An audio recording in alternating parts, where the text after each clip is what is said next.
पहलगाम हमले के बाद बीसीसीआई ने क्या किया? एक ट्वीट, एक बयान, या चुपके से अगले मैच की तैयारी?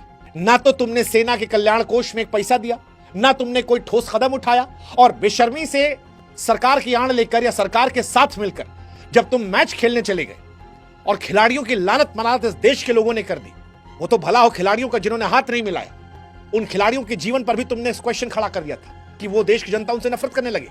ये तो उन्होंने अपने विवेक से काम लिया कि ना हाथ मिलाया, ना ड्रेसिंग रूम में घुसने दिया, जैसे तैसे उनको राहत मिली, वरना उनको सामने रखकर तुम तो पैसे खेल खेल रहे थे। और जब 140 करोड़ जनता उस बात से दुखी होकर या शर्मिंदा होकर सवाल पूछ रही थी, तुम्हें लानत मलानत भेज रही थी, तो तुम जीत को शहीदों को समर्पित कर रहे हो।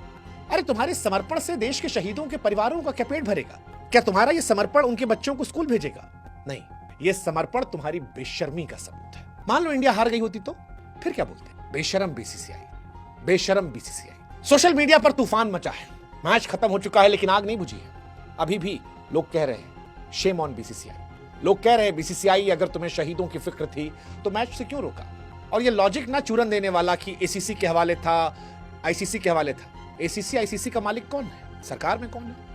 सब जानते हैं, सब जानते हैं। लेकिन इसके बावजूद ये मैच हुआ, बेशर्मी से हुआ, क्योंकि सरकार जानती है कि इस देश की जनता जो है वो भी बड़ी क्यूट है। जो विरोध करते हैं वो अंधा विरोध करते हैं, जो समर्थन करते हैं वो अंधा समर्थन करते हैं। बीच वाला कोई है ही नहीं। अब नीति के आधार पर नेता नहीं पसंद किए जाते, नेता पसंद किए जाते हैं, और नेता की जो भी नीति हो उसको आंख मूंद के समर्थन दिया जाता है। उन्हें पता है, इसीलिए अब देशभक्ति के चूरन से मन हल्का करने की कोशिश की जा रही है। क्या एक मैच की कमाई शहीदों के खून से ज्यादा कीमती थी? और फिर हम कह रहे हैं भारत हार जाता तो क्या, पाकिस्तान को समर्पित कर देते या कोई और बहाना ढूंढते? हिंदुस्तानियों को समझ में आ चुका है जो तुमने देशभक्ति का चूरन बांटा है। बीसीसीआई, तुम क्रिकेट को देश का धर्म कहते हो, लेकिन जब देश हित की बात आती है तो तुम और सरकार पैसों के सामने घुटने टेक देते हो। वही बीजेपी के तमाम लोग जो पानी पी पी कर पिछली सरकार में गाली देते, आईसीसी को फोन लगा दो, आज खामोश बैठे हैं, लॉजिक दे रहे हैं। जी बायलैटरल नहीं खेल रहे हो। भारत पाकिस्तान का मैच कोई नया मुद्दा नहीं है। हर बार जब सीमा पर तनाव होता है तब बहिष्कार की मांग की जाती है। इस बार बात अलग थी। इस बार कहा गया था खून और पानी साथ नहीं बहेंगे। पानी इंसानियत का सबूत होता है। मामला इतना बड़ा था कि हम इंसानियत के पैमाने पर भी पाकिस्तान का बहिष्कार कर रहे थे। और फिर ये लॉजिक कि आईसीसी और एसीसी करवा रही, जबरदस्ती उठा ले गए थे। क्या बिना बीसीसीआई के औकात है आईसीसी की एसीसी की? लेकिन नहीं, आप एक स्लॉट में रखते हो ताकि इंडिया पाकिस्तान बार बार भिड़े, आपको पैसा मिले, ज्यादा मैच हो। आप बायलैटरल नहीं कराते हो, लेकिन क्यूटिया बनाने के नाम पर एक ही ग्रुप में डालते हो ताकि 3 मैच की सीरीज हो जाए।